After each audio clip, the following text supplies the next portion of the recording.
Alright, how's it going guys? Welcome back to the channel. Today I'm going to show you the deck I played for the 4 attribute event, which is on Macedor. It's literally an event where you play Earth, Water, Fire and Wind decks. No light and dark monsters.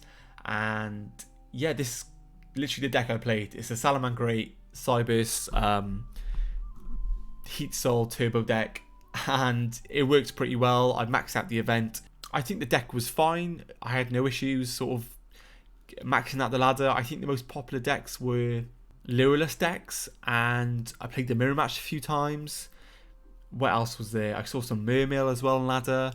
There was Vernisylph and Adamant's Patriot as well. Those were like some popular decks. So yeah, I really actually enjoyed the event. I thought it was quite different.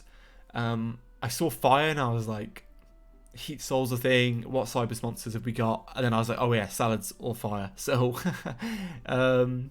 yeah, I just literally put this together in about 10 minutes and it worked out to about 3,000 gems, I believe, maybe a little bit more. So as you do, a very free tournament to get 3,000 gems. Takes about an hour or two to like max it out properly. And yeah, this is the deck I played, so hopefully this helps you, gets you some free gems. If it does help you, like the video, comment, all that good stuff. And this is sort of the deck. So Maxi, Ash for the hand traps, along with Morna, Imperm. Because we are playing sort of like a Heat Soul heavy strategy, I wanted to play cards that interact with my opponent's turn. I wanted to play more Mornas, but I didn't have the gems to craft them, or the dust, or whatever you want to call it. So I was playing Imperm, but if you have Mornas, I probably worth just playing Morna because you can draw it on your opponent's turn and it's an interaction that way. But yeah, I thought Morna and Imperm were like pretty solid. We want to draw cards, so Flame Buffalo is always the best normal summon. We play 3 Gazelle with 3 Jack Jaguar, 1 Spinny, 1 Falco, 1 Fowl. So Foxy, Fowl, Falco and Spinny are sort of like the Gazelle and friends sort of meme of like back when the deck was literally just Gazelle and friends. Yeah, these are like the utility Salamangreat cards. It's level 3 extender, they can pop a floodgate. Level 4 extender, they can stun a floodgate. Level 4 extender, they can set spell traps in the grave. And a level 3 extender that can have a little bit of an attack boost if needed.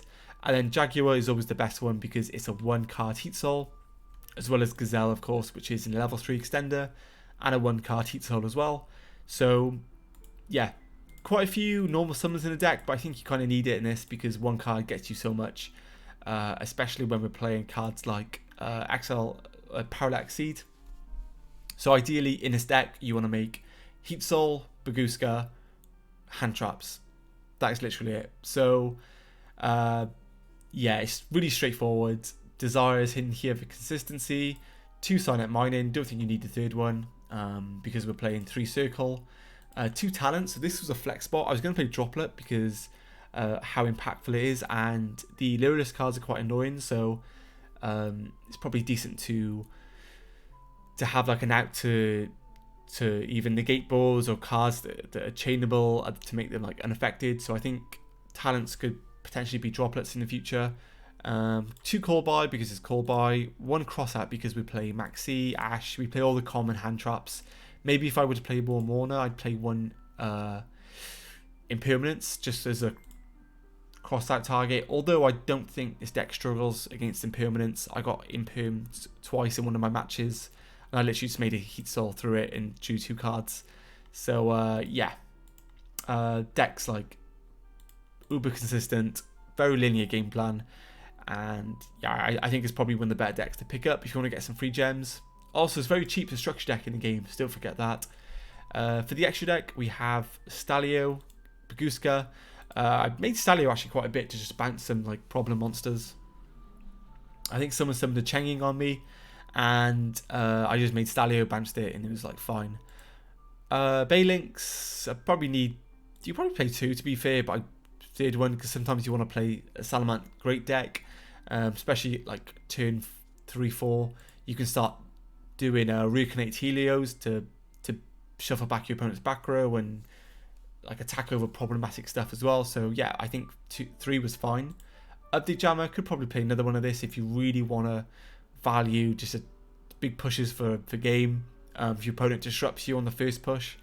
3 Wolf, again, probably don't need 3, but sometimes you just want to play Salamangreat. Splash Mage, you can probably play a second one to be fair, over the Sunlight Wolf. So that's a potential change. Transcode gives you like a really good grind game. It's a good link 3, and it can just do like really good damage. There is a combo where you can update Jammer, Transcode, bring this back, and it's like 8,100, I believe, into an empty board. But yeah, Heat Soul, decent because sometimes you want to play Salamangreat. And then Heat Soul is like the ideal end board because you draw 2 cards, out resource your opponent, get a massive amount card advantage, draw into like silly cards like Maxi, talents and stuff. So yeah, I think the deck's like fairly free for the tournament. So if you had these cards and you want to max out the event, get some free gems to buy the Telement strategy on Massador to go into the World Championship qualifier, which is the end of the month, worth just picking the deck up, giving it a blast on the event. And yeah, if you have any other suggestions of what potential other good decks are in the format for this event, let me know. Share your ideas, and I'll see you guys in the next one.